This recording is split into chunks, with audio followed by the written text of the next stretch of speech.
جب اسماعیل علیہ السلام کی عمر 7 سال یا 13 سال ہوئی، بعض مفسرین نے 7 سال لکھا ہے اور بعض نے 13 سال لکھا ہے، تو ابراہیم علیہ السلام نے 8 ذی الحجہ کو خواب دیکھا کہ میں اپنے بیٹے کو اللہ کے نام پہ ذبح کر رہا ہوں۔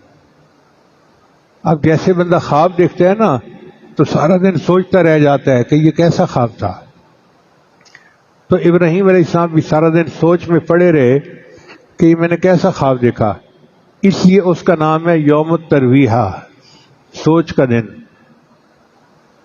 پھر 9 تاریخ کو 9 ذی الحجہ کو انہوں نے پھر وہی خواب دیکھا۔ اب ان کو شرح صدر ہو گیا کہ یہ میرے خالق کا حکم ہے اور مجھے اپنے بیٹے کی قربانی کرنی ہے۔ اس کو یوم عرفہ کہتے ہیں، پہچان کا دن، یعنی فیصلہ ہو گیا کہ ہاں بیٹے کو قربان کرنا ہے۔ پھر جب 10 ذی الحجہ آیا اس کو یوم النحر کہتے ہیں، قربانی کا دن۔ حضرت ابراہیم علیہ السلام نے اپنی بیوی سے فرمایا کہ میں اپنے بچے کو کسی بڑے کی ملاقات کے لیے لے چلتا ہوں۔ بی بی ہاجرہ نے بچے کو تیار کر دیا اور بچہ خوشی خوشی اپنے والد کے ساتھ چل پڑا۔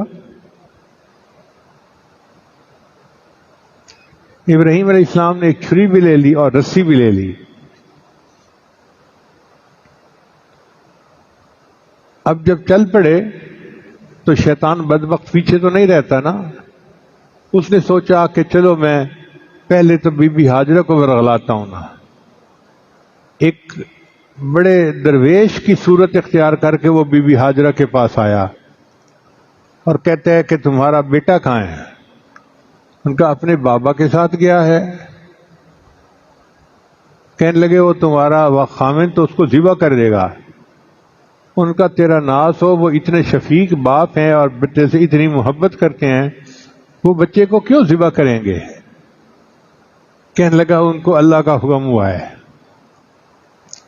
بی بی حاجرہ نے فرمایا اگر ان کو اللہ کا حکم ہوا ہے تو اس پہ قربان ہونے کے لیے تو میں بھی تیار ہوں۔ بدبخت ناکام ہو گیا۔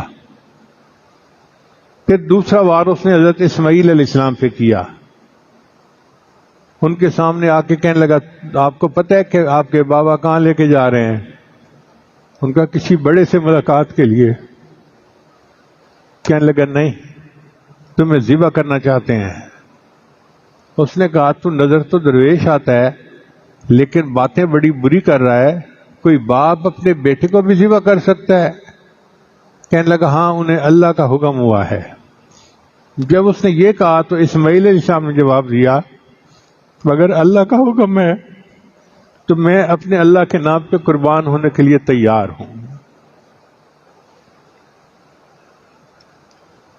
پھر اس نے سوچا میں ابراہیم علیہ السلام کا راستہ روکوں، چنانچہ ان کے سامنے آیا اور آ کر کہنے لگا کہ آپ اپنے بیٹے کو ذبح نہ کریں۔ ان کا کیوں؟ اس لیے کہ آدم علیہ السلام کے 2 بیٹوں میں سے ایک نے دوسرے کو قتل کیا تھا اور اس کا تذکرہ آج تک موجود ہے، پوری دنیا میں بدنامی ہوئی۔ آپ بیٹے کو ذبح کریں گے آپ کی پوری دنیا میں بدنامی ہوگی۔ ابراہیم علیہ السلام نے فرمایا کم بخت تو کون ہے کہ اس نے قتل کیا تھا اپنی نفسانی خواہش کی وجہ سے، اور میں بیٹے کو ذبح کر رہا ہوں اللہ کے حکم کی بنا پر۔ چنانچہ ابراہیم علیہ السلام نے پتھر اٹھائے اور اس کو مارے، وہ جو 7 پتھر تھے وہ جمرہ اولا بن گیا۔ پھر دوبارہ آیا، پھر منت سماجت کرنے لگا جی میرا مشورہ یہی ہے آپ میری بات مان لیں، میں آپ کے ساتھ خیر خواہی کر رہا ہوں۔ پھر ابراہیم علیہ السلام نے اس کو 7 پتھر مارے، یہ جمرہ وسطیٰ بن گیا۔ پھر اس نے تیسری اور آخری کوشش کی اور پھر بڑی منت سماجت کرنے لگا کہ جی آپ بڑے شفیق ہیں، بڑے مہربان ہیں، بچے سے بڑی محبت، آپ تو ساری زندگی اس کے لیے دعائیں مانگتے رہے اور اب تو آپ کی عمر 90 سال کے قریب ہو گئی ہے، اس عمر میں بچے کو ذبح کرنا تو کوئی اچھی بات نہیں ہے۔ ابراہیم علیہ السلام نے پھر اس کو کنکریاں ماری، تو یہ 3 جگہیں جو تھیں یہ جمرات کہلائے۔ آج بھی حاجی وہاں پر کنکریاں مارتے ہیں اور ابراہیم علیہ السلام کی سنت کو زندہ کرتے ہیں۔